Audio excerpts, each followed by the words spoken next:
कल 9वीं प्रतिमा के विषय में व्याख्यान चला था। आगे 10वीं प्रतिमा के विषय में कहते हैं इदानीं दशम प्रतिमायाः अनुमतित्या प्रतिमायाः स्वरूपं प्रस्तूयते। अब इसके आगे 10वीं जो अनुमति त्याग प्रतिमा है उसके स्वरूप के विषय में यहाँ कहते हैं रत्नकंड श्रावकाचार्य तत्स्वरूपम इत्थम वर्णितम। रत्नकंड श्रावकाचार्य में उसके स्वरूप को इस प्रकार से कहा है। पद्य नंबर 146 में कहते हैं अनुमतिरारंभे वा परिग्रहे ऐहिकेषु कर्मसु वा नास्ति खलु यस्य समधि अनुमति विरता समन्तव्यः।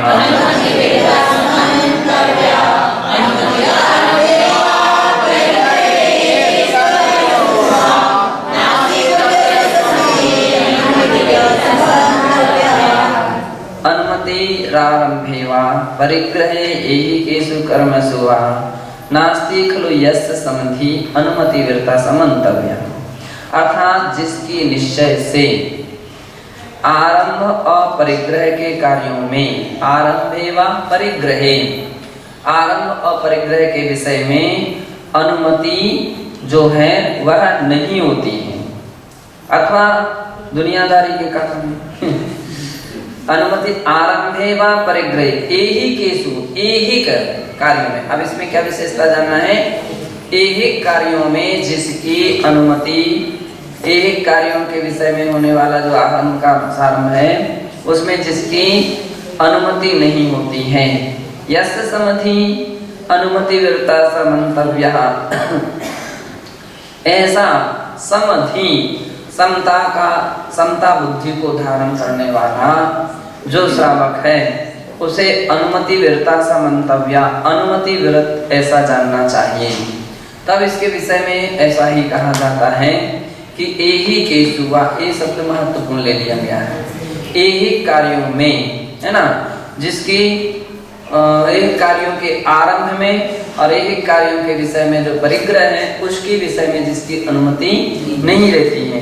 पारमार्थिक कार्यों में तो जैसे आमतौर पर मंदिर है मूर्ति है इसके विषय में तो निर्देशन का भी व्याख्या मान लीजिए दिया जाता है। तो जैसे प्रेरणा जो रहती है ना तो उसके विषय में धर्मोपदेश हो सकता है प्रेरणा हो सकती है ऐसा है। तो बाकी कार्यों में ऐहिक कार्यों में जिसकी अनुमति नहीं रहती है तो ऐसा अनुमति विरती जो अनुमति से विरक्त है वो दशम प्रतिमाधारी श्रावक है ऐसा जानना चाहिए। अब इसके यहाँ तक वो ध्यान रखता है कि दशम प्रतिमाधारी श्रावक अपने हाथ से अब अपने लिए भी भोजन नहीं बना सकता है। उसका भोजन पानी का भी त्याग हो जाता है। अभी तक वो भोजन वगैरह बना सकता था अब वो भोजन वगैरह नहीं बना सकता है। कहीं से निमंत्रण आ गया तो चला गया नहीं तो मंदिर में बैठे वो भी निमंत्रण स्वीकार नहीं करता है। कोई ये कह दे कि आज आप हमारे यहाँ आ जाना आज आपका हमारे यहाँ भोजन का निमंत्रण है तो फिर वो नहीं जाता अनुमति नहीं देता है अनुमति नहीं देता है। धर्मसागर जी महाराज के संग में एक लाडमल जी ब्रह्मचारी थे 10वें प्रतिमाधारी थे। तो वो अक्सर का क्या करते थे कि महाराज लोगों के अवसर पर मंदिर में आ जाते थे और जैसे ही महाराज लोग हाथ के लिए निकल गए तो मंदिर में बैठे रहते थे वहीं की वहीं। तो वहाँ बैठे हुए कभी ऐसे प्रसंग आते थे कि बहुत सारे लोग तत्कालता में ले जाते थे कभी ऐसे भी प्रसंग आ जाते थे कि कोई तत्कालता में तो नहीं ले गया तो वहाँ पर ही वो बैठे रहते थे। जब महाराज आहार करके आते थे तो श्रावक लोग आते थे भैया जी पूजन के लिए चलिए बस इतने कहते थे या कहते क्या कहते थे मुझको पूरी ध्यान नहीं है और उनका कमंडल उठाते और चल लेते थे। पहले से कोई अनुमति वगैरह नहीं देते थे। तो इसी प्रकार से घर गृहस्थी के कार्यों में भी अनुमति नहीं दी जा सकती है। किसी के कोई रिश्तेदार किसी के कोई व्यक्ति आ जाए हम मकान बनाएं कि नहीं बनाएं कैसो बनाएं ऐसो बनाएं कि वैसो बनाएं मकान के विषय में अपन कुछ नहीं कह सकते। दुकान के विषय में कुछ नहीं बोल सकते, मिल कारखाने वगैरह जो इस प्रकार से हैं उनके विषय में भी अनुमति वो व्यक्ति नहीं दे सकता है, क्योंकि वो अनुमति का यही कार्य है, लौकिक कार्य है, तो पारमार्थिक कार्य नहीं है। तो इसके विषय में कुछ भी नहीं सुझाव देते। भैया अनेक किसी इंजीनियर से पूछो, किसी वास्तुविद से पूछो, और भी किसी ऐसे लोगों से पूछो, वो आपके लिए सही तरीका बतलाएगा, अपन नहीं बतला सकते। और हम अपने यहाँ की तो पद्धति में धर्म के विषय में पूछो, हम उसके विषय में सब सुझाव दे सकते हैं। बाकी कार्यों में तो हम लोगों का अनुभव ही नहीं है, अनुभवहीन है, बस सही उसके विषय में सही है ना, अनुभव किया कि ना उसकी शिक्षा अध्ययन वगैरह करने की कोई आवश्यकता नहीं। ऐसा अनुमति किसी भी लौकिक कार्यों में, किसी की शादी विवाह के विषय में अनुमति अपन नहीं दे सकते हैं। अनुमति नहीं तो आना था, तुम जानो गृहस्थ जीवन में आपका तो व्यवस्थाएं, सब समस्याएं आपकी व्यक्तिगत हैं, उसको स्वयं सोचना चाहिए। साधुओं को इस दिशा में नहीं आना चाहिए, ऐसे कार्यों में ना तो अनुमति देना चाहिए, ना सुझाव देना चाहिए, ना सलाह। भोजन ऐसा बना लो, ऐसी सामग्री बना लेना चाहिए, वो कुछ नहीं कह सकते। क्यों? यदि वो सामग्री बना भी लेगा तो उद्दिष्ट हो जाएगा, आगे आने वाली घटना है, तो उसके विषय में भी बतलाएंगे। तो यहाँ अनुमति नहीं दे सकता, घर गृहस्थी के कार्यों में वो कोई भी अनुमति नहीं देता, कोई भी सुझाव नहीं देता, कोई भी सलाह आदि नहीं देता। उनका लड़का बहुत अच्छा है, उसके साथ शादी हो सकती है, उसकी लड़की बहुत अच्छी नहीं, ये विषय उनका काम नहीं। तो ऐसा जानना चाहिए। अन्यच्च सागार धर्मामृते विशदीकृतं स्वरूपम वरिवर्ति। अन्य सागार धर्मामृत के 7वें अध्याय के 30 से 34वें श्लोक में इस बात का विशेष रूप से विशद रूप से व्याख्यान किया है। वो वहाँ कहा है, चैत्यालयस्थ स्वाध्यायम् कुर्यात् मध्याह्न वंदना ऊर्ध्वमामन्त्रितः सोद्यात् सस्य परस्य वा।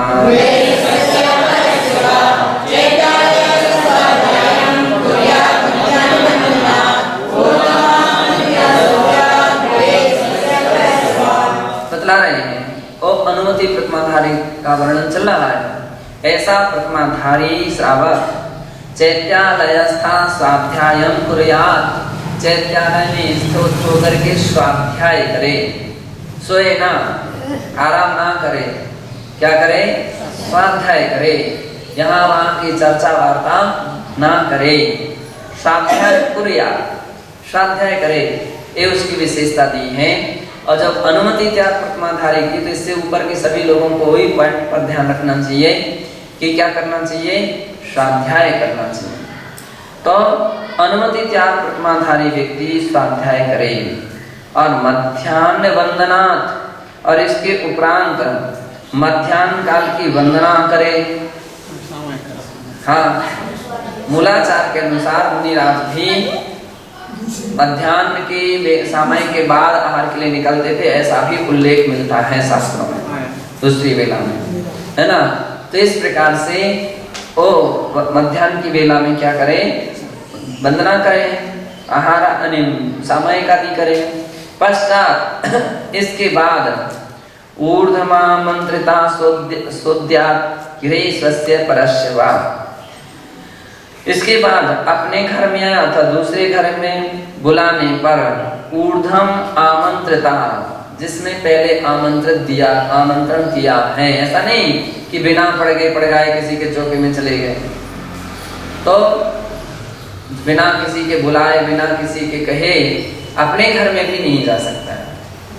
तो व्यक्ति आग्रह इतना तो कर देता है भोजन के लिए चलिए, तो कुछ नहीं, साथ रहेगा, उठाया कमंडल आगे हो गए वो व्यक्ति, और आराम से वहां जाकर के भोजन करते हैं।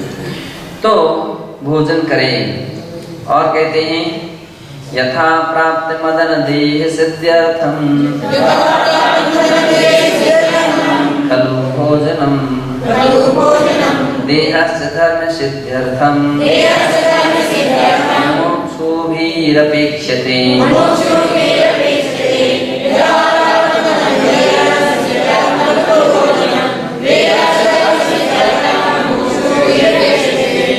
यथा प्राप्तम अदन देशित्यर्थम खलु भोजनम।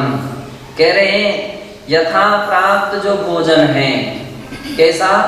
यथा प्राप्त। यथा प्राप्त का अर्थ होता है जो आ गया, जो मिल गया, जो परोसा गया, जो दिया गया, ओ यथा प्राप्त कहा जाता है।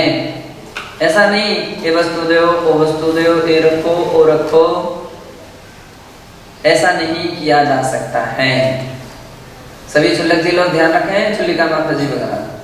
यथा प्राप्त जो आपके थाली में, आपके कटोरे में आ गया। जब ये 10वीं प्रतिमा का लक्षण चला, 10वीं प्रतिमाधारी श्रावक भी क्या करता है? जो उसकी थाली में परोसा गया है ना, 10वीं प्रतिमाधारी तो थाली में खाता है, तो जो उसकी थाली में परोस दिया गया उसको लेगा। बस इतना है कि उसका यदि त्याग वगैरह है तो उसको अलग कर सकता है, उसके लिए मना कर सकता है, लेकिन मंगा नहीं सकता कि मंगा करके और रखिए, ये नहीं कर सकता है। तो कह रहे यथा प्राप्त अदन देश सिद्ध्यर्थम खलु भोजनम। जो यथा प्राप्त सामग्री है वो देश शुद्धि के लिए निश्चय से भोजन उसको अंगीकार करता है, ग्रहण करता है। देह से सब धर्म सिद्ध्यर्थम, और देह की सिद्धि क्यों करना? धर्म देह से माध्यम। बिना भोजन के शरीर काम नहीं कर सकता अधिक समय तक, इसलिए धर्म सिद्धि के लिए वो क्या करता है? वो देह का भी यथाविधि ध्यान रखता है। तो देह का इतना ही ध्यान रखता है कि आहार जो प्राप्त हुआ वो देगा। इसका अर्थ ये नहीं कि जो कुछ चाहे वो सब कुछ मिले, इसकी अपेक्षा नहीं रखी जाती है। तो ऐसा मुमुक्षु भी अपेक्षते, मुमुक्षु धर्म की सिद्धि हेतु देह की अपेक्षा वो प्राणी भी इस प्रकार की भावना या अपेक्षा रखता है। शरीर चलाना है, धर्म साधना करना है तो शरीर चलाना होगा, और शरीर चलाना है तो फिर आहार आदि यथासंभव जो प्राप्त हुआ उसको लेना होगा। तो ऐसा यहाँ का वो भी कैसा लेना होगा? शुद्धि से लेना होगा, मर्यादत से लेना होगा, जो अपनी विधि विधान के से योग्य है ऐसा ही सामग्री लेगा। ऐसा भी नहीं कि अब धर्म साधना करना है, शरीर चलाना, तो जो सा मिला सो वैसा ले लिया, शुद्ध है अशुद्ध है हम नहीं जानते।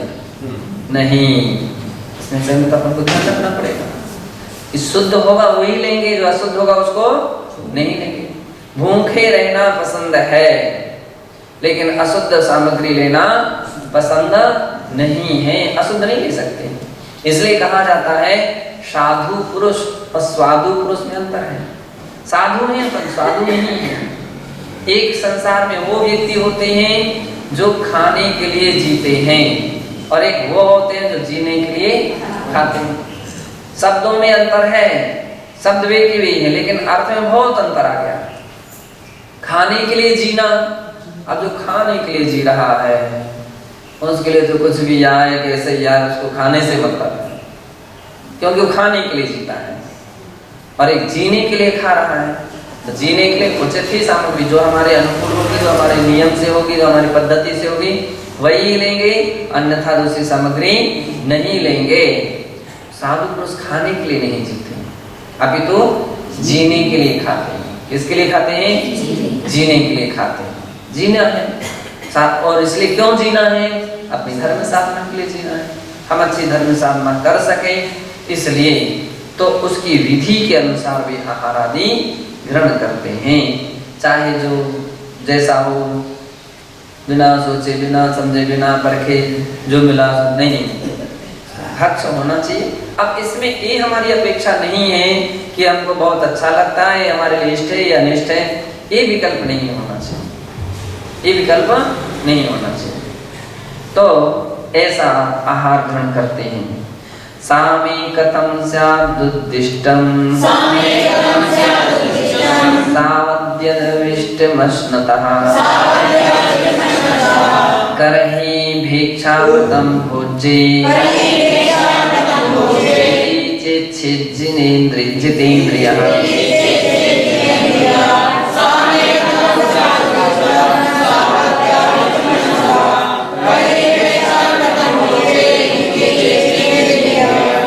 अब वो विचार कर रहा है।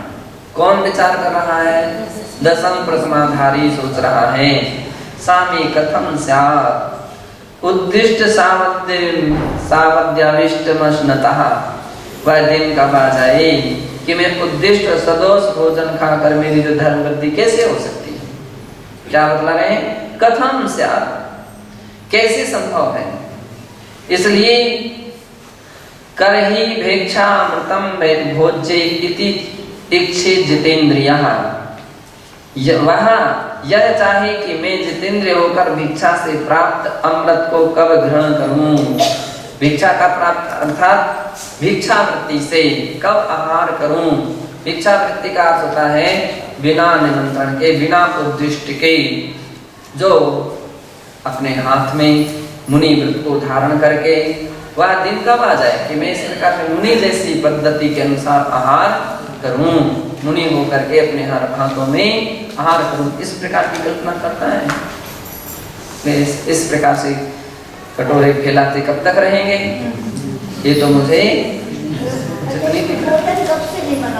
तो ऐसा उसके यहाँ कह रहा है, आग्रह करता है, भावना रखता है कि वह दिन कब आ जाए कि मैं मुनि की तरह मुनि व्रत धारण करके मुनि की तरह आहार ग्रहण करूं, हाथ में आहार ग्रहण करूं, भिक्षा वृत्ति से भिक्षाचर्या से आहार ग्रहण करूं। ऐसा सोचता है। पश्चाच्चारिक्रियोद्युक्तो निष्क्रिमिष्यन्न सौग्रहात् आपृच्छेत् गुरुन् बन्धून् मुक्तादिश यथोचितम्।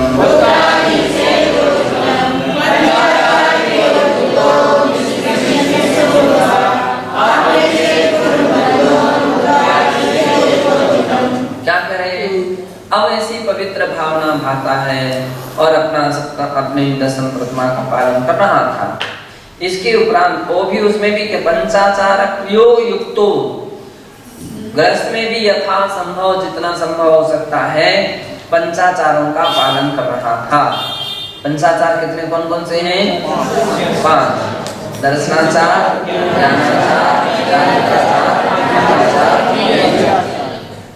ये 5 आचार हैं। उन पंचाचारों का भी गृहस्थ में रहकर के यथाविधि वो क्या कर रहा था? पालन कर रहा था।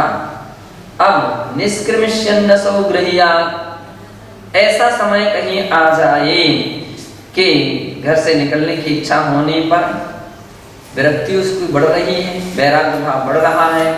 अब मैं घर में नहीं रहना चाहता हूँ, अब हम घर गृहस्थी के इस जंजाल में कब तक फंसे रहेंगे, जीवन हमारा ऐसा ही समाप्त हो जाएगा इत्यादि जब वो सोचता है, विचार करता है, तब फिर विरक्ति भाव बढ़ता है तो घर से निकलने की यानी दीक्षा लेने की उसकी भावना होती है। तो आपृच्छेत् गुरुन्, सबसे पहले क्या करता है? गुरु से पूछता है, अनुमति लेता है। दीक्षा लेना चाहते हैं, मेरी आत्म साधना की भावना है, आत्मा का कल्याण करना चाहते हैं, हमारे लिए कर्मों का क्षय कैसे हो, हे गुरुदेव कृपा कीजिए और हमारी आत्मा का उद्धार कीजिए। ऐसी उसकी पवित्र भावना उसके अंदर में उत्पन्न होती है। और ऐसे जिसके अंदर में भावना उत्पन्न हुई है और गुरु की अनुकूलता देखी गई, गुरु ने स्वीकार किया, बात ठीक है, हम उसकी साधना की परीक्षा करते हैं कि वास्तविक भावना से आया है कि खाली ऐसी दिखावी भावना से आया है। कुछ लोग संसार के हर किस्म के लोग रहते हैं, कोई तो कुछ नहीं, आत्मकल्याण की केवल चर्चा रहती है, आत्मकल्याण की वास्तविकताएं नहीं होती हैं, आत्मकल्याण की वास्तविक अवस्था नहीं रहती हैं, केवल बाहर का दिखावा की जैसी स्थिति रहती है और पीछे कमंडल लेने के प्रति उत्सुक रहते हैं और योजना और कल्पनाएं अलग किस्म की रहती हैं। हम दीक्षा लेकर के कब अपना संग बना लें, कब हम धर्म प्रभाव न करें, कब अपनी फोटो छपे, कब अपनी पुस्तक छपे, कब हमारा अमुक कार्य हो। इस प्रकार की लोकेशना के अंदर में भी बहुत सारे लोग प्रभावित रहते हैं। ऐसी लोकेष्टा उनके अंदर में भरी रहती हैं। और दीक्षा लेने के बाद, दीक्षा ले 6 महीने के उपरांत महाराज श्री ऐसे रहते हैं। तो गुरु क्या करते हैं, उसकी परीक्षा करते हैं, परीक्षा करते हैं, देखते हैं कि वास्तविक में अपनी कल्याण की भावना लेकर के आए हो क्या, ऐसे तुम्हारे अंदर में कोई लोकेश भावनाएं तो नहीं है, लोकेशनाएं तो नहीं हैं। परखते हैं तो स्वीकृति देते हैं, क्या तुम्हारी कल्याण की भावना है। अब आज के समय में तो परखते ही नहीं, विश्वास भी लेते हैं, वचन भी दिलाते हैं, अनुमति उसके लिए प्रतिज्ञा भी दिलाते हैं कि इतनी तुम्हारी दृढ़ धारणा है कि तुम वास्तविकता में आत्मकल्याण की भावना से आए हो। कहीं ऐसा तो नहीं कि आत्मकल्याण का बात नाम से तुम छल करना चाहते हो, है ना, आत्मकल्याण की भावना में कुछ भी भावना ना हो। तो वे सोचते हैं और उसके अनुसार फिर उसके लिए परखते हैं, फिर हाँ विधि वर्तमान दृष्टि से प्रतिज्ञा दिलाते हैं, है ना, और फिर उसके लिए स्वीकृति देते हैं। अब इतनी विचार करते हैं कि आप अपने घर के लोगों से पूछ करके आए हो क्या, आप उनकी अनुमति लीजिए। तो बंधुन पुत्रादिश्च, अब जिसके शादी हो गई, मतलब जिसकी शादी नहीं हुई, अब उसके लिए तो केवल माता पिता ही उनका कुटुंब है, परिवार है, तो उनसे पूछता है। और जिनकी शादियां हो गई हैं तब उसकी तो जिम्मेदारी और अधिक बढ़ गई है। अब अपनी पत्नी से, अपने पुत्रों से, आदि लोगों से उसको पूछना आवश्यक हो जाता है। यथोचितम, अब ये भी यथोचित विशेषता दी है, 100% आवश्यकता नहीं है कि 100% पूछना ही पड़ेगा। तो 2 प्रकार की स्थितियां हैं, पूछ भी सकते हैं और कथनचित नहीं भी पूछ सकते हैं। अगर आप अपने आप में इतने मजबूत हैं, आप इतने आप में आप ठोस हैं कि चलायमान नहीं हो सकते, मेरु पर्वत की तरह अचल हैं, अडिग हैं, तो ऐसा भी शास्त्र में उल्लेख है, फिर पूछने की कोई आवश्यकता नहीं है। क्यों? आपको वैराग हुआ है ना, प्रद्युम्न कुमार के लिए वैराग हुआ तो वे श्री कृष्ण से पूछने के लिए गए, पिताश्री हमें वैराग हुआ है और मैं दीक्षा लेना चाहता हूँ, आप मुझे अनुमति दें, और तो क्या आप भी उस मार्ग पर चल करके अपनी आत्मा का कल्याण करें। मुझे वैराग हुआ, मैं दीक्षा के लिए कदम बढ़ाना चाहता हूँ। श्री कृष्ण ने बोला कि तुमको अभी वैराग हुआ ही नहीं। जब वो अपनी पत्नी के पास गए तो अपनी पत्नी से बोले कि मुझे वैराग हो गया है और मैं दीक्षा लेना चाहता हूँ, आपकी अनुमति है क्या? तो पत्नी ने उत्तर दिया कि वैरागी के लिए अनुमति की क्या आवश्यकता, दासी सफेद साड़ी लाओ। और सफेद साड़ी लाई, उन्हीं के सामने वो सफेद ड्रेस पहनती है और जंगल में जाकर के पंचमुष्टि करके केशवंश करके दीक्षा अंगीकार करती है। वैरागी के लिए किसी प्रकार की पूछने की आवश्यकता, वैराग है ना। और वैरागी रागी से पूछे, वैरागी रागी से पूछे तो बड़ा कठिन है, बहुत कठिन है। बिरले ही पुण्य का उदय हो उसको कि जहां कहीं उसको 100% रास्ता मार्ग मिले उसको, अन्यथा बड़ा कठिन है। तो दोनों प्रकार का उल्लेख है कि एक मार्ग ये भी है कि उसके लिए पूछने की कोई आवश्यकता नहीं, वैरागी है, ठोस मजबूत वैरागी है। और गुरु देखते हैं कि इसकी वैरागी अंदर में शिथिलता है, कमजोर है, तो क्या करते हैं, पहले पूछ करके आइए। अब पूछ करके आइए तो इससे 2 लाभ हो गए। क्या लाभ होगा? एक तो पूछ करके आए तो आने वाली आपस समस्याएं थी वो भी कुछ समस्याएं नहीं बनती हैं। दूसरी बात, दूसरा लाभ क्या हो गया कि अब इसमें जो वरिष्ठ रहे गृहस्थ में माता पिता या जो प्रमुख बच्चे वगैरह और साधु जीवन में गुरु, तो दोनों का एक दायित्व हो गया। अब दोनों की अहम भूमिका खड़ी हो तैयार हो गई। कल के दिन वो वैराग्य से चलायमान होने लग जाए, विचलित होने लग जाए, तो फिर क्या होगा कि गुरु उसके पिता को बैठाते हैं, परिवार के लोगों को बैठाते हैं। इसकी इनकी स्थिति ये है। तो चूंकि वो लोग भी स्वाभिमानी होते हैं, तो फिर स्वाभिमानी होते तो दृढ़ता से कहते हैं कि संभव नहीं हो सकता। यहाँ के द्वार तभी तक खुले थे जब तक कि तुमने दीक्षा नहीं ली थी। अब दीक्षा ले ली है, अब ये घर का द्वार नहीं खुला होगा, ये घर का द्वार बंद है। अब आपकी अपनी साधना कीजिए, अपनी कल्याण कीजिए अपना, है ना। तो वो मार्ग एक तरफ से जो उसकी विचलित होगा कि उसकी भावना बनने लग जाए तो वहां से ब्रेक लग जाते, बैरियर बंधन मिलता है, तो फिर उसके भाव फिर उस दिशा में नहीं बनते हैं। हर तरह से समझाने के लिए, कंट्रोल करने के लिए तैयार रहते हैं। दूसरी तरफ से क्या विशेषता रहती है कि वो गुरु की मदद करता, क्यों है, ये समस्या क्या है, तो समस्या चर्या क्यों नहीं पालन करते, अनुशासन का पालन क्यों नहीं करते, कर्तव्य का पालन क्यों नहीं करते, तो उसमें सहयोगी बन जाते हैं। तो दोनों तरफ से उसके लिए संभालने का और संभालने का एक अवसर प्राप्त होता है। तो ऐसी स्थिति रहती है। तो इसलिए भी कदाचित बंधु वर्गों से पूछना आदि उचित रहता है। तो ये 2-3 बातें प्रधान हुआ करती हैं। तो इस प्रकार से वो उनसे क्या करे, आपृच्छेत यानी उनसे पूछे, अनुमति ले, क्योंकि कदाचित मिथ्या दृष्टि उनके माता पिता या उनका परिपुत्र आदि रहे, मिथ्या दृष्टि रहे तो आपको परेशान कर देंगे, आपके लिए परेशान कर देंगे, आपकी साधना में विघ्न बाधक बन जाएंगे, धर्म की अप्रभावना कर सकते हैं, ये समस्या खड़ी कर सकते हैं। तो इसलिए गुरु इन बातों को परखते हैं और कैसी अनुकूलता दिखती है वैसा फिर उसके लिए अनुमति आदेश देते हैं। इदानीं एकादशम उद्दिष्ट त्याग प्रतिमा स्वरूपम कथयति। अब यहाँ एकादश यानी 11वीं प्रतिमा जो उद्दिष्ट त्याग प्रतिमा है उसके स्वरूप को कहते हैं। रत्नकुंडक श्रावकाचार्य च अस्याः स्वरूपमित्थं प्रतिपादितं वर्तते। रत्नकुंडक श्रावकाचार्य में पद 147वीं गाथा में इस प्रकार इस गाथा का स्वरूप या इस प्रतिमा का ऐसा स्वरूप प्रतिपादित किया है। वहाँ कहाँ है, गृहीतो मुनिवन मित्वा गुरुपिकंठे व्रतानि परिगृह्य भिक्षासनस्तपस्यन् दृष्टचेलखण्डधरा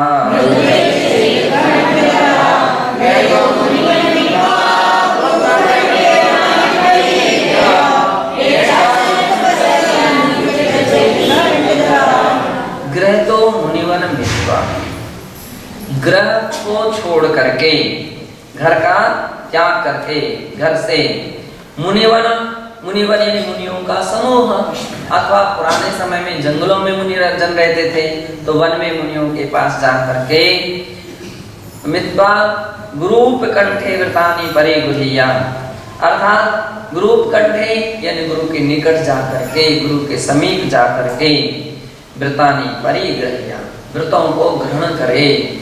क्या करे, गुरु के समीप, बिना गुरु की साक्षी के व्रत वगैरह नहीं होते हैं, दीक्षा आदि नहीं होती हैं, तो उनके पास जाकर के व्रत धारण करे। भैक्षासन तपस्यन उत्कृष्ट चेलखंड धरा, और फिर क्या करे, भिक्षा से जीवन यापन करे। भैक्षासन, भिक्षा पूर्वक असन, असन यानी भोजन। अब ऐसा नहीं कि कोई निमंत्रण देगा तब जाएंगे, कोई कहेगा तब जाएंगे, कोई बुलाएगा तब जाएंगे, नहीं, भिक्षा वृत्ति से जाएंगे। भिक्षा वृत्ति का अर्थ होता है कि वह यथा विधि यथा क्रम से जाता है। आज हम तीसरे घर में जाएंगे, चौथे घर में जाएंगे, 5वें स्थान पर चौके में जो खड़ा होगा वहां जाएंगे, बस इस प्रकार का संकल्प को अपने मन में ले लेता है। अब इसमें कोई उसके पहले से हिसाब किताब नहीं रहता कि 5वें चौके में कौन खड़ा रहेगा, वो व्यक्ति खड़ा रहेगा, इसलिए हमारा तो 5वें चौके का नियम है। तो छल कर लिया तुमने, ये क्या हो गया, छल। एक तीसरे चौथे 5वें चौके का क्रम क्यों रखा जाता है, बिना देखे इसलिए रखा जाता है ताकि मन में किसी के प्रति राग द्वेष मोह की भावना ना रहे।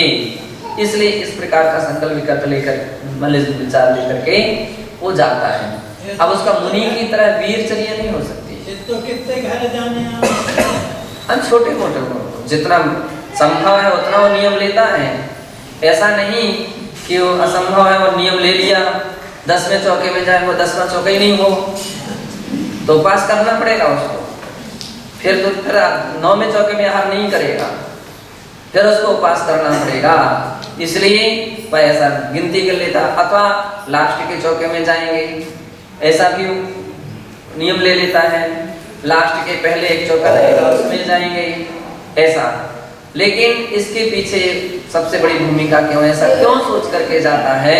इसके पीछे सबसे बड़ी बात ये छिपी हुई है कि राग द्वेष किसी के प्रति ना हो। किसी के प्रति, ये व्यक्ति अमीर है, ये व्यक्ति गरीब है, ये हमारा भक्त है, ये हमारा भक्त नहीं है, ये विकल्प संकल्प विकल्प ना हो, इसलिए वो कोई ना कोई किसी चर्या चौके में चला जाता है। ये उसकी भिक्षाचर्या, ये उसकी क्या है? भिक्षाचर्या है। भिक्षासन तपस्या, तो इस चर्या में जहाँ उसको पहुंच गया वहाँ आहार करता है। लेकिन क्षुल्लक लोग वीरचर्या नहीं कर सकते। एलक जी, क्षुल्लक जी, क्षुल्लिका माता जी वीरचर्या का, यहाँ तक आर्यका का भी उल्लेख है। वीरचर्या का अर्थ होता है मुनि की तरह अविग्रह लेकर के। जैसे मुनि जाते हैं, 1 कलश मिलेगा, 2 कलश मिलेगा, 4 कलश मिलेंगे, कोई भी श्रीफल मिलेगा, अमुक वस्तु मिलेगी, अमुक वस्तु नहीं। और मुनि ही नहीं, मुनि का तो उत्तर गुण है, कभी कदाचित आचार्यों का मूल गुण हुआ करता है। लेकिन गृहस्थों के लिए तो सर्वथा निषिद्ध ही है कि वे वीरचर्या नहीं कर सकते। इस चौके से यहाँ से वहाँ, वहाँ से वहाँ, वहाँ से यहाँ नहीं कर सकते। आप तो सीधे जाओ, जिस चौके में पढ़ना जो भी आपका संभव है पढ़ लो, आहार करो, उठ सकते। तो इस प्रकार की उनकी चर्या रहती, लेकिन वीरचर्या निषिद्ध है। वीरचर्या नहीं रहती, मुनियों की तरह विधि लेकर के नहीं जा सकते। विधि इतनी ही हो सकती, बाकी चौके के अंदर की विधियां रहती हैं। एक बार का परोसा, 2 आइटम निकालेंगे, 1 आइटम निकालेंगे, 5 आइटम निकालेंगे, एक ही तरह सामग्री लेंगे, एक ही प्रकार की सामग्री। अब वो अंदर का उसके संकल्प पहले से, लेकिन ये भी सब संकल्प कब से लिए जाते हैं? जब मंदिर में से निकलते हैं और गुरु अनुमति लेकर के, गुरु आज्ञा ले लेते हैं कि आज हमारा ऐसा नियम लेना चाहते हैं। वो धीरे से, अब कुछ नियम ऐसे रहते हैं ओपन करने लायक रहते, कुछ नहीं रहते हैं, तो गुरु के लिए संकेत दे करके जाते हैं। आज हम एक सामग्री लेंगे, एक सामग्री को निकाल करके लेंगे, एक बार का ही परोसा लेंगे, गुरु के लिए संकेत दे करके चले जाते हैं। एक उसकी पद्धतियां परिचर्या की होती हैं। भिक्षासन तपस्यन, और भिक्षाचर्या के साथ वो क्या करता है? आहार करता है। और तपस्यन तपश्चर्या करता है। क्या करता है? तप करता है, आराम नहीं करता है, तपस्या करता है। तपस्यन उत्कृष्ट चील खंड धरा, चील खंड धरा, और वो चील खंड का अर्थ क्या है? चील यानी कपड़ा। चील किसको बोलते हैं? कपड़े को बोलते हैं। और खंड वस्त्र धारण करते हैं। खंड वस्त्र किसे कहते हैं? तो खंड वस्त्र के 2 उल्लेख मिलते हैं। एक उल्लेख ये है कि बिना सिला कपड़ा खंड वस्त्र कहलाता है। बिना सिला हमारी दीक्षा हुई तो उस समय सहज ही हमारे अखंड वस्त्र, यानी वो खंड वस्त्र हो गए। कैसे थे कि अब सारा काम हैंड मौके पर हुआ, बिल्कुल तत्कालता में, यहाँ तक ही नहीं स्टेज पर ही थान आया कपड़े। अब स्टेज पर ही आया तो वहाँ तो सारा थान रखा था। महाराज ने सीधा हाड़ा हमारे लिए धजी बांध दी, एक धाजी निकाली, तो धजी बांध, फिर एक और निकाला तो मोटी बन गई। फिर अपने वो जो भी पहन करके गए थे वो सब कपड़े उतार दिए, लंगोटी पहन गई। और स्टेज ही पर हुआ था, हमारा वस्त्र पर चेंज जो है ना सब स्टेज पर ही हुआ था। एक और कपड़ा फाड़ा, कंधे पर रख दिया, हो गया चुल्लक। कभी भी क्षुल्लक अवस्था में सिले हुए कपड़े, फिर जब भी हम लोग के कपड़े चेंज होते थे तो वो सिले हुए कपड़े नहीं लेते थे, बिगड़ सिले ही रहते थे। जबकि मान लीजिए रवि सागर जी वगैरह थे, वो तो उनको परेशानी आती थी, तो उनको बाद में उन्होंने कभी गधा से वो सिले कपड़े भी पहन लेते थे। लेकिन हम लोगों के तो लास्ट तक वही रहे थे। तो बाद में भी हम ऐसे रहते थे, कटिंग करके मात्र रख दिए जाते थे, कटिंग करके पहन लेते थे। तो खंड वस्त्र, खंड वस्त्र की परिभाषा शास्त्रों में आई जो सिला हुआ नहीं है। क्यों? सिला हुआ में क्या समस्या है? तो सिला हुए में समस्या ये है कि जहाँ से सिलाई होती है वहाँ पर जीव की संभावनाएं रहती हैं, बनी रह सकती हैं, हम वहाँ मार्जन नहीं कर सकते हैं। तो इसलिए बिना सिला हुआ कपड़ा होना चाहिए।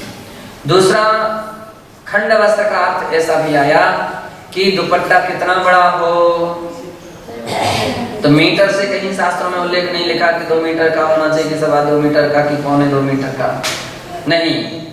अभी तो सिर ढके तो पैर ना ढके, और पैर ढके तो सिर ना ढके। तो हम इसका भी ध्यान रखते थे। आचार्य महाराज कई बार वो क्या करते थे, हम एक ही बार ऐसा हुआ फिर तो आगे के हम लोगों ने भी ध्यान रखना शुरू कर दिया। तुम लोगों के चादरा कितने बड़े हैं? चादरा तो भाई आमतौर पर 2 मीटर के चादरा रहते थे, 2 कितने मीटर है ना, नहीं उतने से कम नहीं चलेगा। अब कोई शरीर के उनके कद छोटा है तो 2 मीटर में तो भाई पूरे सिर और पैर पूरे ढक जाते थे, है ना। तो फिर वो महाराज क्या करते थे, सिर से पैर तक दुपट्टा नापो, तो सिर से पैर तक नापा गया। अब सिर से पैर कितना अधिक है उतना कट कर दिया जाता, सिर से लगाते थे पैर तक लगाते थे और उस सीमा तक कट कर दिया जाता था। तो वो खंड वस्त्र कहलाता है। कौन सा वस्त्र कहलाता है? खंड वस्त्र। खंड वस्त्र का तात्पर्य ऐसा क्यों करना, अभी प्रश्न खड़ा है। इतना बना रहे तो इसमें क्या परेशानी? नहीं, खंड वस्त्र इसलिए आवश्यक है कि आपके लिए दुपट्टा ओढ़ने के लिए नहीं दिया जा रहा कि आप आराम से ओढ़ करके सो, इसलिए नहीं दिया जाता। इसलिए दिया जा रहा है कि केवल आपके क्षुल्लक व्रत की पहचान है। क्या है? क्षुल्लक व्रत की, क्षुल्लक वेश की पहचान है कि आप क्षुल्लक हैं। एलक और क्षुल्लक में क्या अंतर है कि क्षुल्लक, एलक जो है वो लंगोटिया के लिए धारण करते हैं और क्षुल्लक दुपट्टा धारण करते हैं। तो दोनों में अंतर दिखना चाहिए ना, तो अंतर दिखाने के लिए वो खंड वस्त्र उनके कंधे पर रहता है। कदाचित सोने का भी अवसर आए, ओढ़ने की अवसर आ जाए तो फिर पूरे तान करके, चादरा तान करके ना सोए, है ना। सिर ढके तो पैर ना ढके, और पैर ढके तो सिर ना ढके, ये उसकी पीछे छिपा हुआ सिद्धांत है।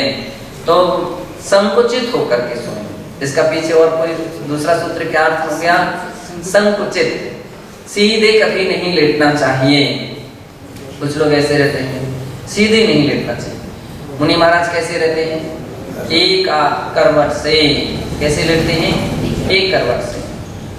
एक करवट से लेटते हैं। एक करवट से भी जितना संभव हो सकता संकुचित होकर के लेटते हैं। संकुचित, संकुचित यानी हाथ पैर आदि को संकोच करते हैं, अथवा धनुषासन से लेटते हैं, अथवा है ना, तो दंडाकार यानी एक करवट से सीधा का सीधा ऐसा लेटना। ऐसा क्यों? इसके पीछे सिद्धांत है कि बहुत सारे लोग रहते हैं, किस प्रकार की, किसकी लेटने की पद्धतियां प्रशस्त हैं, किसी की अप्रशस्तताएं नजर आती हैं। कभी ऐसा भी हो सकता है कोई भी प्रकार की विकृति आदि संभव हो, ऐसी संभावना हो सकती है कदाचित, तो इस सब की मर्यादाएं हैं। दूसरी बातें हैं, सीधा आप लेटेंगे, आपको देख करके दूसरे लोगों को भी अच्छा नहीं नजर आता है, प्रशस्तता नजर नहीं आती है, इसलिए वो खंड वस्त्र का प्रयोग दिया गया कि जब सिर ढकेगा तो पैर नहीं ढकेंगे, पैर ढकेंगे तो सिर नहीं ढकेंगे। अब आपको पूरा ढांकना तो फिर पैर को कहीं ना कहीं से तोड़ना पड़ेगा या सिर को से तोड़ना पड़ेगा, तब कहीं वो पूरा ढक सकते हैं। अखंड वस्त्र पहन करके दान देने की बात, हाँ वो भी हम आगे बतलाते हैं।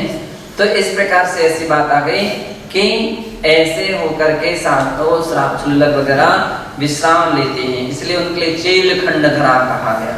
चेल खंडधारी है, यानी चादरा उनका आराम के लिए नहीं है, चादरा तो उनकी केवल पहचान के लिए है। किसके लिए है? पहचान के लिए है। ऐसा है, तो ऐसा अब इससे छोटा भी नहीं रख सकते। कुछ लोगों ने एक बार क्या किया, लंगोटी की तरह दो पट्टियां से बना ली और गले में रखना शुरू हो गया। अब वो नहीं हो सकता है। क्यों नहीं हो सकता है? क्योंकि खंड वस्त्र का उल्लेख है, जितना विधान है उतना ही होना चाहिए, ना उससे कम होना चाहिए और ना उससे अधिक होना चाहिए। तो वो भी तरीका नहीं है, तो इस बात के लिए भी ध्यान रखना चाहिए। इचिल खंडधरा। पंडित जी का कहना है कि अखंड वस्त्र और खंड वस्त्र, चुल्लकों के लिए तो खंड वस्त्र का उल्लेख है, लेकिन श्रावकों के लिए आहार देने वाले, पूजन करने वाले अखंड वस्त्रधारी होना चाहिए, विखंडित वस्त्रधारी नहीं होना चाहिए, है ना। अखंड वस्त्र का उनके लिए कहा गया कि वस्त्र पूरे हों, फटे हुए ना हों और अधूरे ना हों, वस्त्र पूरे हों। ऐसा नहीं हो सकता है कि एक धोती को ही ऊपर से दुपट्टा बना करके। आपने बहुत बार बुंदेलखंड में कई बार ऐसे भी लोग रहते हैं, आधी धोती पहन ली और उसको आधी को दुपट्टे में गले में लपेट ली, है ना, हो गई, दुपट्टा भी हो गया धोती। नहीं, अधो वस्त्र और ऊर्ध्व वस्त्र, धोती के लिए अधो वस्त्र कहा जाता है और दुपट्टा के लिए ऊर्ध्व वस्त्र, तो दोनों अलग अलग होना चाहिए। इसलिए एक वस्त्र से अपन आहार नहीं लेते, एक वस्त्र से हम वस्त्र कितने होना चाहिए? दो वस्त्र होना चाहिए। तो ऐसा चेल खंड था। एतत् प्रतिमाधारिणो दो भेदो स्तः, इस प्रतिमाधारी के दो भेद होते हैं। एलक क्षुल्लक एलकश्चेति, एक का नाम है क्षुल्लक और दूसरे का नाम है एलक। उत्तम से वसुनंदी श्रावकाचार्य, वसुनंदी श्रावकाचार्य के गाथा 301 में कहा है, एयार सम्मिठाणे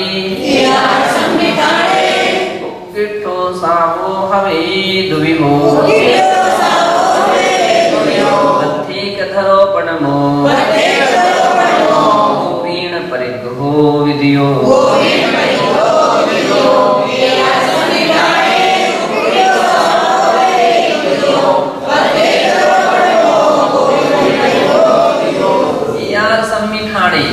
इस 11वें प्रतिमाधारी के उक्किट्ठो सामो जो उत्कृष्ट श्रावक है, उसके दुविहो हवे भेयो, दो प्रकार के भेद होते हैं। बत्थेक धरोपणमो, पहला एक वस्त्र को धारण करने वाला। एक वस्त्र का अर्थ क्या है? एक लंगोटी को धारण करने वाला, ऐसा एक वस्त्रधारी। और दूसरा कोवीण पर भो विधियो, और दूसरा है एक लंगोटी के साथ कोपीन भी धारण करता है, यानी एक चादरा भी धारण करता है। तो इस प्रकार से दो वस्त्र हो गए, दो वस्त्र के धारी क्षुल्लक और एक वस्त्र के धारी एलक। यद्यपि प्राय करके ग्रंथों में एलक शब्द तो उल्लेख शब्द से तो मिलना नहीं मिला है। इतना ही उत्कृष्ट श्रावक ये दो प्रकार के होते, एक कोपिनधारी और एक वस्त्रधारी। तत्र उद्दिष्ट त्याग प्रतिमा धारण क्षुल्लकस्य स्वरूपम वर्ण्यते। उद्दिष्ट त्याग प्रतिमाधारी क्षुल्लक के स्वरूप को कहते हैं कि सा श्वेत रक्तो वा कोपीन तथैव ऊर्ध्व वस्त्र धटी यज्ञोपवीत पिच्छ कमंडल धारकस्य भवति। क्या बता रहे हैं कि वह श्वेत अथवा रक्त, अब दो प्रकार की आमतौर पर परंपराएं चलती हैं। श्वेत वस्त्र को धारण करने वाली परंपरा और एक रक्त वस्त्र, गेरुआ कलर के, है ना, वैसे कपड़े पहनने की परंपरा। तो दो प्रकार की परंपराएं चल रही हैं। तो विशेष करके बतलाते हैं कि पहले रक्त वस्त्र धारण, वो क्या नाम से, गेरुआ कलर के कपड़े पहनने की पद्धतियां रही हैं। आचार्य महावीर कीर्ति जी महाराज जो हुए, तो महावीर कीर्ति महाराज ने इसके विषय में अध्ययन किया, चिंतन मंथन किया, तो फिर उन्होंने इसमें परिवर्तन लाए, बदलाव लाए और उन्होंने श्वेत वस्त्र की पद्धतियों को प्रारंभ किया। शास्त्रों में भी उल्लेख था, तो उन्होंने फिर श्वेत वस्त्र की पद्धतियों को, तो छुल्लक एलक वगैरह हैं, वे सब श्वेत वस्त्र। श्वेत वस्त्र जो हैं वो किसके प्रतीक है? शांति के प्रतीक। किसके प्रतीक है? शांति के प्रतीक है। श्वेत वस्त्र जो होता है और निर्दाग है ना, ऐसे रहते हैं, क्या बोलते हैं, निर्विकार वस्त्र कहा जाता है। रंगीन वस्त्र विकार वस्त्र कहा जाता है, और श्वेत वस्त्र निर्विकार वस्त्र है। तो पवित्र विचार वाले, पवित्र विचार भावना वाले श्वेत वस्त्र धारी हुआ करते हैं। तो इस प्रकार की पद्धतियां चली, श्वेत वस्त्रधारी। फिर ये बात ज्ञान सागर जी महाराज के लिए भी बहुत उचित लगी, अच्छी लगी। सर ज्ञान सागर जी अविद्या समझ से फिर ये उनके यहाँ भी परंपरा आई, फिर उन्होंने भी श्वेत वस्त्र की पद्धतियों का प्रारंभ किया, फिर वहाँ श्वेत वस्त्र प्रारंभ हुआ। और यही पद्धतियाँ फिर वहाँ जो सूर्य सागर जो परंपरा है, छाणी परंपरा, तो उनमें भी वही बात पहुंची, तो उन्होंने भी श्वेत वस्त्र की परंपरा को प्रारंभ किया। तो इस प्रकार से प्राय करके श्वेत वस्त्र लग जी श्वेत वस्त्र को धारण करते ऐसे हैं। लेकिन शांति सागर जी महाराज की परंपरा के अभी कुछ ऐसे भी संत हैं, साधु हैं कि जो गिरुआ वस्त्र को धारण करते हैं। तो इस प्रकार से दोनों प्रकार की पद्धतियां हैं। श्वेत रक्तो व कोपीन तथैव ऊर्ध्व वस्त्र धटी, है ना, तो कोपीन और यानी लंगोटी और दुपट्टा तथा यज्ञोपवीत, बहुत कुछ संघों में यज्ञोपवीत को भी धारण करने की परंपरा है कि छुल्लक आदि वो यज्ञोपवीत धारण करते हैं। महावीर कीर्ति महाराज की संघ की पद्धतियों में आदि संघों में यज्ञोपवीत धारण करने की परंपरा। छुल्लक भी यज्ञोपवीत, हम भी छुल्लक अवस्था में तो यज्ञोपवीत धारण करते हैं, है ना, और कहीं जगह तो एलक भी यज्ञोपवीत धारण करते हैं। अभी श्रावक है ना, महाराज बोलते अभी श्रावक हैं, इसलिए यज्ञोपवीत होना चाहिए। फिर बाद में विचार विमर्श हुआ, काफी चर्चा हुई, और अंत में जाकर के सारे विचार विमर्श होने के बाद ये निर्धारित किया गया कि भाई जो व्यक्ति दान पूजन करता है उनके लिए यज्ञोपवीत आवश्यक है, और जो नहीं करता फिर उसके लिए आवश्यक नहीं है। तो छुल्लक लोग करते नहीं तो फिर आवश्यक नहीं है। भले हम लोगों ने फिर महाराज के सामने इस विषय में प्रस्ताव रखे, हमारे सामने समस्याएं, बात आई, चर्चाएं, तो फिर महाराज ने कहा दोनों प्रकार की पद्धतियां संभव हैं। तो महावीर कीर्ति महाराज के शिष्यों में यज्ञोपवीत धारण करने की परंपरा थी, और दूसरे संघों में यज्ञोपवीत धारण करने की परंपरा नहीं थी।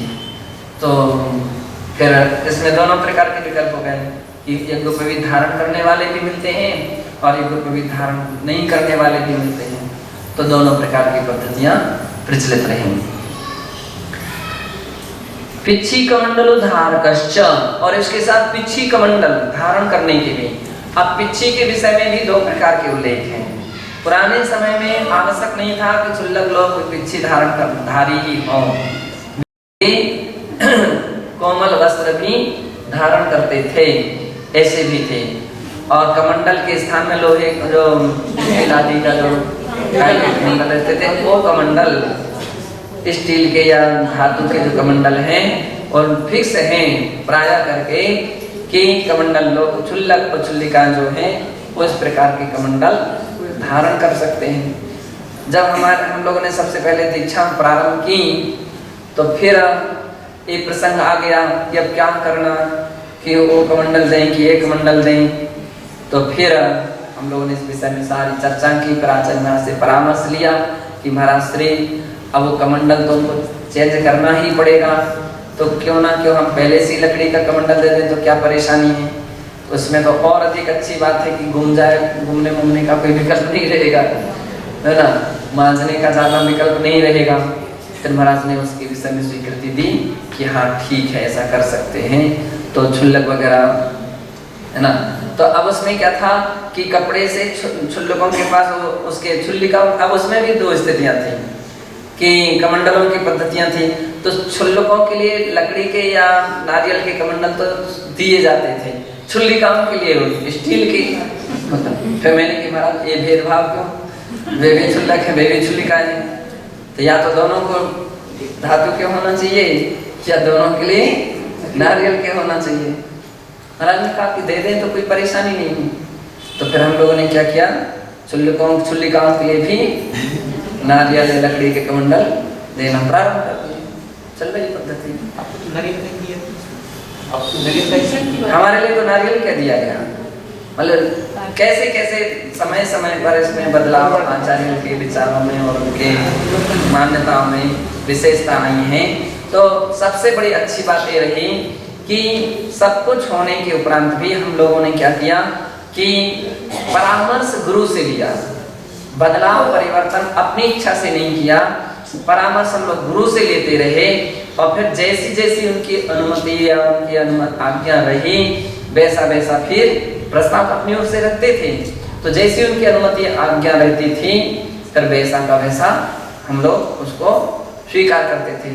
तो उसका सबसे अच्छा हमको फायदा ये निकला कि महाराज की अनुमति से लिया तो हमको किसी से कोई परेशानी नहीं है।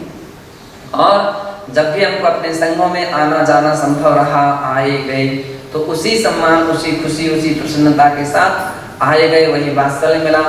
अगर हम स्वेच्छा से कहीं बदलाव ले आते, स्वेच्छा से कहीं परिवर्तन लाते, तो फिर ना तो हमारे जाने मिलने जुलने की हिम्मत बनती और ना वहाँ पर महाराज की भी वो वात्सल्य नहीं मिल पाता, वो विश्वास नहीं मिल पाता। तो फिर जो भी ऐसे कहीं प्रसंग आए तो हम लोगों ने फिर परामर्श लिया।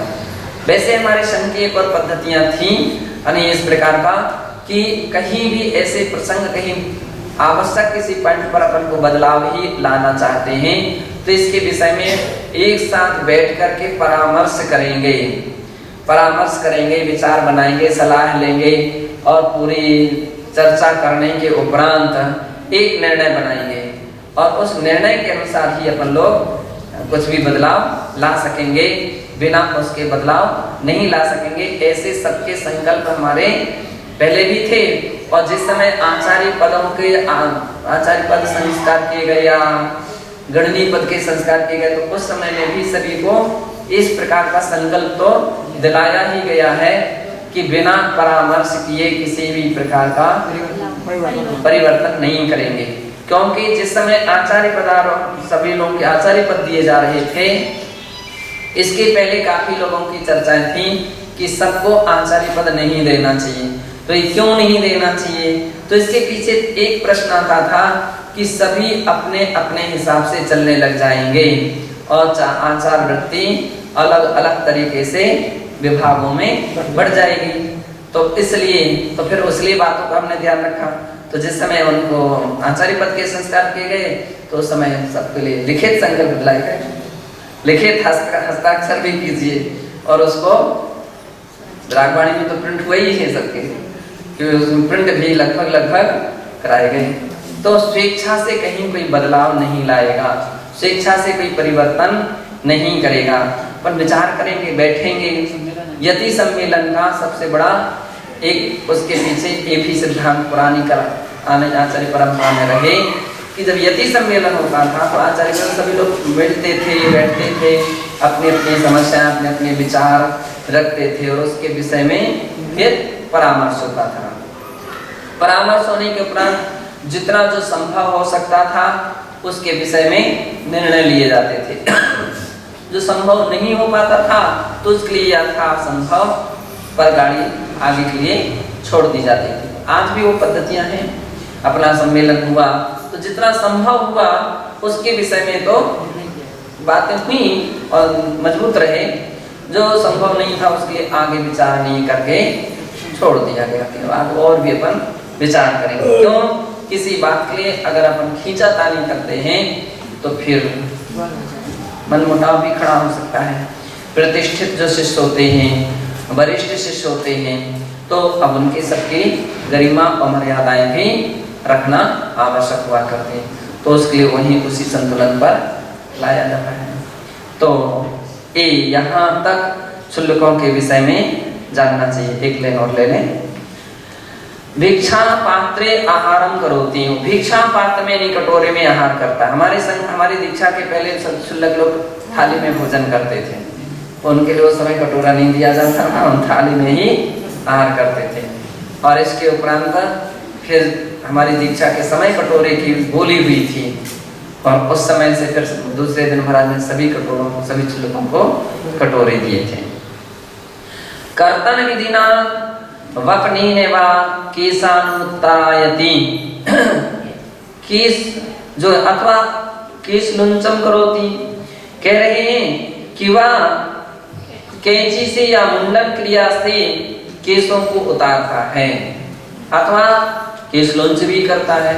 तो एक पद्धतियां रहती हैं कि अब जब कभी गुरुजन जैसी परिस्थिति जिस प्रकार के लोगों की, आमतौर पर तो जो आत्म कल्याण के इच्छुक रहते हैं, आगे बढ़ने के इच्छुक रहते, तो अपने यहाँ तो केश लुंच की ही पद्धतियां चल रही हैं। लेकिन कभी ऐसे भी प्रसंग आ जाते हैं, असाध्य कोई इनकी बीमारी है या कोई ऐसी कोई एकदम असाध्य कोई समस्या खड़ी हो गई है, तो फिर उसके विकल्प में उनके लिए उस तरह से भी बाल बनाने की अनुमति दी जाती है। सा प्रतिदिन एक भुक्ति एव कुरुते, वह प्रतिदिन एक भुक्ति आहार ही करता है। पर्व दिनेषु उपवासं से करोति, और पर्व के दिनों में उपवास करता है। हाँ, शुल्क है। तो इस पर्व के दिनों में वो उपवास आदि करते हैं। ऐसा जानना